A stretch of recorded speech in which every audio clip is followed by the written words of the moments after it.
Біздің дәрісіміздің тақырыбы жаңартылған білім беру мазмұны бойынша бастауыш сыныптарда қолданылатын тиімді әдіс-тәсілдер. Бүгінгі дәрісімізде талқыланатын мәселелерге тоқталып өтейік. Бірінші мәселеміз тиімді оқыту әдіс-тәсілдері. Екінші мәселеміз тәсілдер туралы идеялар талқылау. Үшінші мәселеміз сабақта қолданылатын тәсілдерге мысалдар келтіру. Жалпы әдіс-тәсілдер туралы көптеген ғалымдар зерттегенін білетін боласыздар. Соның ішінде Хетти өзінің еңбегінде көптеп осы әдіс-тәсілдерді зерттеген болатын. Жалпы Хетти өзінің еңбегінде білім беру шараларын оқытуда, яғни оқушылар үшін 60.155 педагогикалық зерттеу аясын зерттеген болатын. Соның ішінде 9000-нан аса әдіс-тәсіл, метод талдау әдіс-тәсілдерін осы мұғалімдер өздерінің еңбектерінде қолданып жүр. Жалпы осы әдіс-тәсілдер біздер үшін не үшін қажет? Яғни бұл әдіс-тәсілдерді, қолдану біздің шеберлігімізді нығайту үшін, сабағымызды белсенді өткізу үшін осы әдіс-тәсілдердің көптеп бізге берері мол. Жалпы енді әдіс дегеніміз не, тәсіл дегеніміз не? Осы екі сөздің ара-жігін ажыратып көрейік. Әдіс дегеніміз бұл оқу тәрбие жұмыстарының алдында тұрған міндеттерді дұрыс орындау үшін мұғалім мен оқушылардың бірлесіп жұмыс істеу үшін қолданылатын тәсілдер. Әдіс арқылы мақсатқа жету үшін істелетін жұмыстар, яғни ретке келтіріледі. Оқыту әдістері танымға қызығушылық туғызып, оқушылардың ақыл-ойын дамытады, ізденуге, жаңа білімді түсінуге ықпал етеді. Жалпы оқытуда ең басты нәрсе оқушылардың танымдық жұмыстары.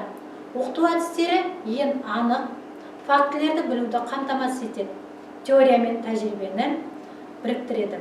Ал тәсіл дегеніміз оқыту әдісінің элементі болып табылады. Жоспарды хабарлау, оқушылардың зейінін сабаққа аудару, оқушылардың мұғалім көрсеткен іс-қимылдарын қайталауы, ақыл-ой жұмыстары тәсілге жатады. Тәсіл оқыту материалын түсінуге үлес қосады. Оқыту тәсілдерінің түрлеріне тоқталатын болсақ, бірінші тәсіл бұл ой, зейін, ес, қабылдау, қиялды жақсарту тәсілдері. Екіншісі мәселені жағдайда тудыруға көмектесетін тәсілдер. Үшіншіден оқушылардың сезімдеріне әсер ететін тәсілдер. Төртіншіден жеке оқушылар арасындағы қарым-қатынасты нығайту үшін осы тәсілдер қажет. Сонымен тәсілдер оқыту әдістерінің құрамына кіреді, әдістің жүзеге асуына көмектеседі.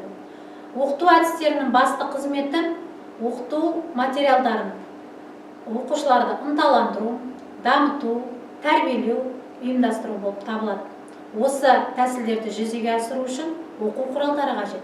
Бұл оқу құралдарының ең біріншісі ол білім алу, іскерлік жасау, көрнекі құралдар, оқулықтар, дидактикалық материалдар, техникалық құралдар, станоктар, оқу кабинеттері және зертханалар кіреді.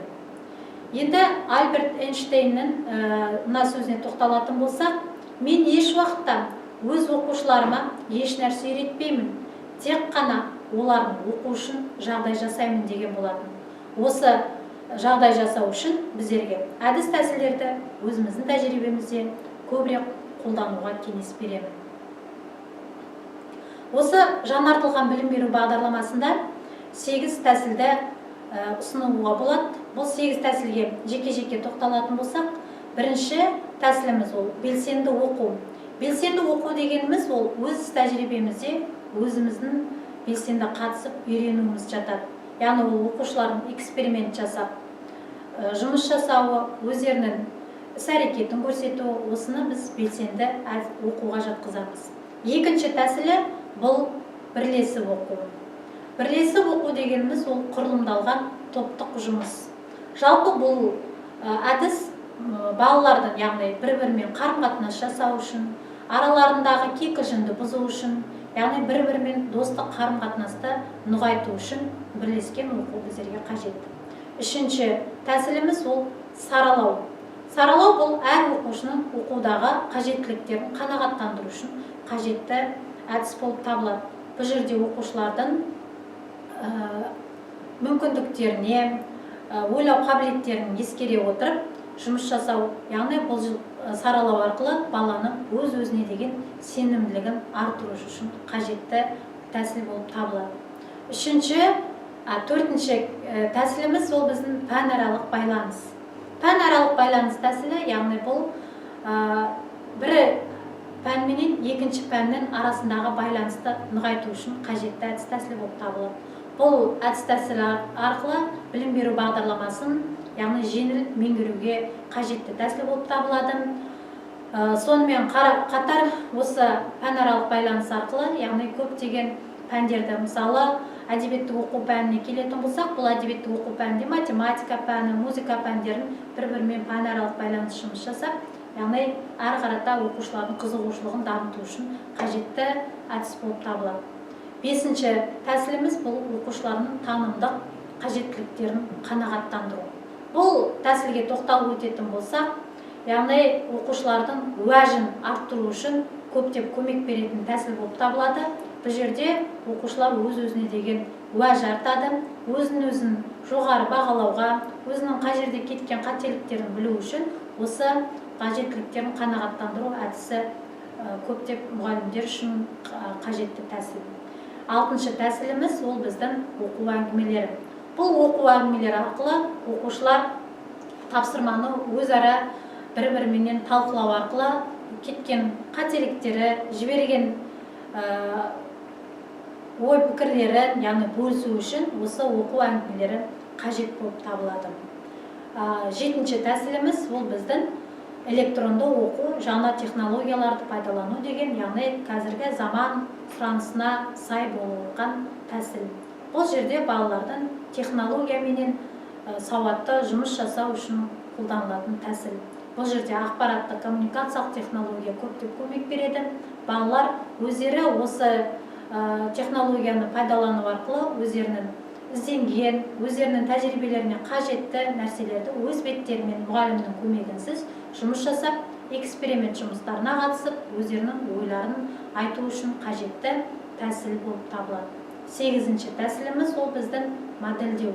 Модельдеу дегеніміз іске асып жатқан жұмысты ойлау үдерісі арқылы түрлендіріп, яғни өздерінің мысалдарын, ойларын ұсыну арқылы жүзеге асатын әдіс. Бұл арқылы мұғалім оқушыларға бір уақытта тапсырма беріп, яғни әр оқушы әртүрлі мезгілде орындап, яғни сол жасаған жұмыстарын бір-бірімен біріктіру арқылы жүзеге асыратын тәсілді модельдеу тәсіл деп айтатын боламыз.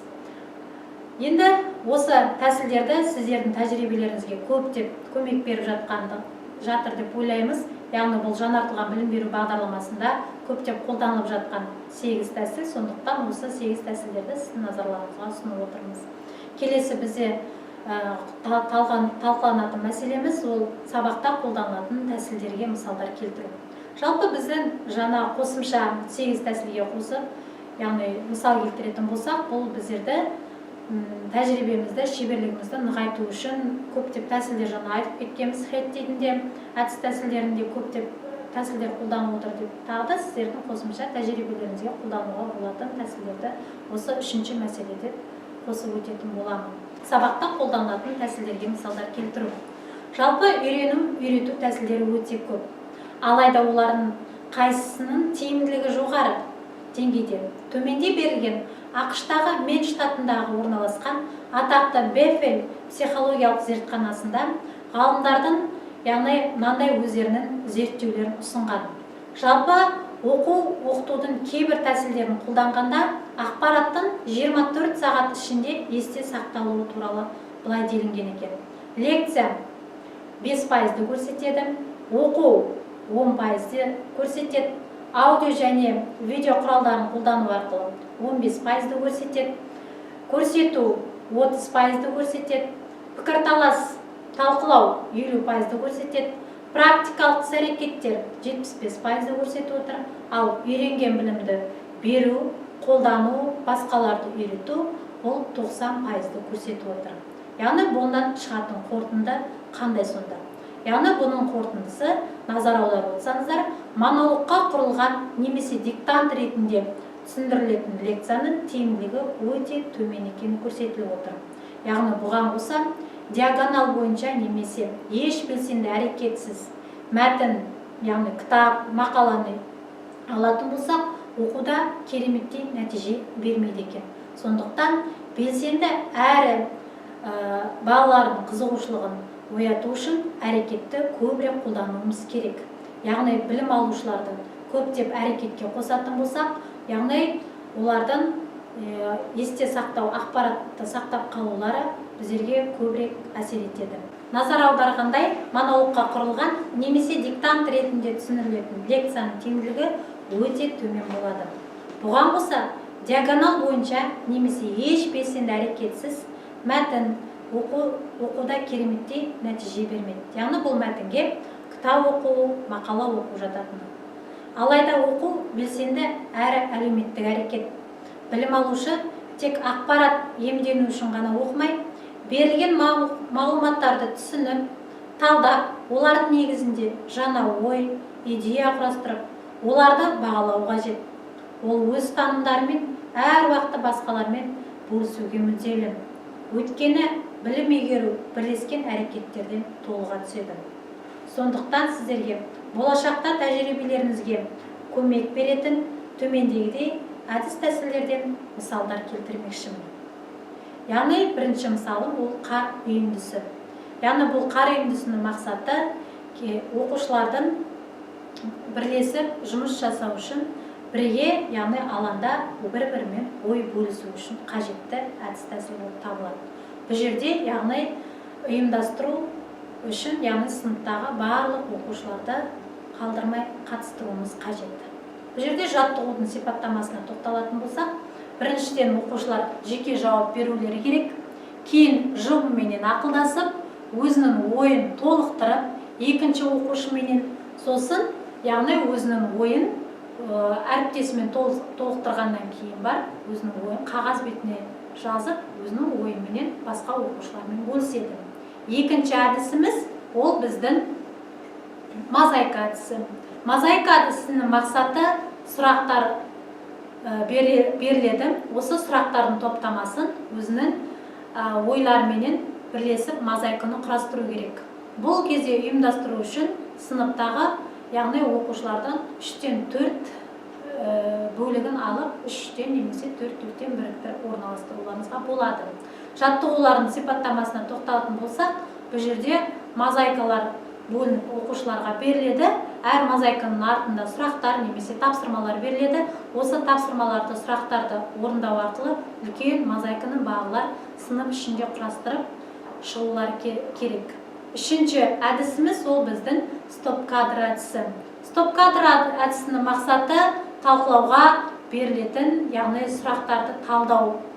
Бұл ұйымдастыру кезінде әдісті шеңберде балалар орналасып тұрады. Яғни осы шеңбердің ішінде балаларға тапсырмалар беріледі. Тапсырманы балалар өз беттерімен немесе жұптармен орындауға, топпен орындауға беруге болады.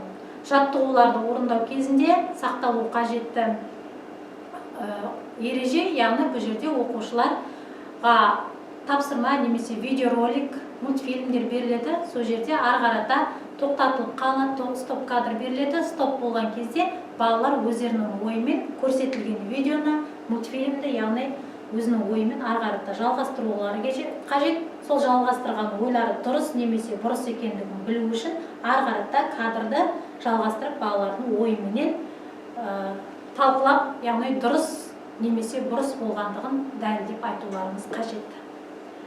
Жалпы қорыта айтқанда, аталған бағдарламаға сәйкес алынған тәсілдерді сабақта тиімді қолданысқа енгізсеңіз, баланың танымдық белсенділігі артады, өз бетінше білім алуға, шығармашылығын қалыптастыруға ықпал етеді. Оқушылар оқудың қызықты, жеңіл өтетіндігін, ұжымда бірлесіп жұмыс жасауға үйренетіндігін сезінеді. Білімнің тереңдігін әрі тиянақтылығын арттыратындығын баяндағым келеді. Келешекте өз тәжірибелеріңізге мынандай кеңестерді ұсынғым келеді. Бірінші кеңесім, оқушылармен үнемі тепе-теңдікті ұстауға тырысыңыз. Еркіндік беруді ұмытпаңыз. Екіншіден, оқытуды сапалы ету үшін жаңа тәсілдерді қолдана отырып, сабақтарды түрлендіруді ескеріңіз. Үшіншіден, әріптестеріңізді қызықтырып, бірлесе жұмыс жасаудың жолдарын үнемі іздестіріңіз деп өз кеңесімді бере отырып, бүгінгі дәрісімді былай аяқтағым келеді. Яғни 5 саусақ әдісі арқылы. Бірінші, бас бармақ ол басты мәселе. Бүгінде дәрістен алғаным нем? Екінші, балан ерек, бірлесу. Әдіс тәсілдер бірлесіп жұмыс жасау үшін тиімді болып табыла ма? Ортан терек, ойлану. Мен бүгін қандай білім тәжірибе алдым? Шылдыр шүмек, шынайылық. Әдіс тәсілдерді тәжірибеңізде неліктен қажет етесіз? Кішкентай бөбек, көңіл күй ахуалы. Әдіс тәсілдерді қолданғанда оқушыларыңыздың көңіл күйі қандай? Бұны мен сіздерге не үшін беріп отырмын? Яғни, осы дәрісімді тыңдағаннан кейін, осы 5 саусақ әдісі арқылы сіздерден кері байланысты күтетін боламын.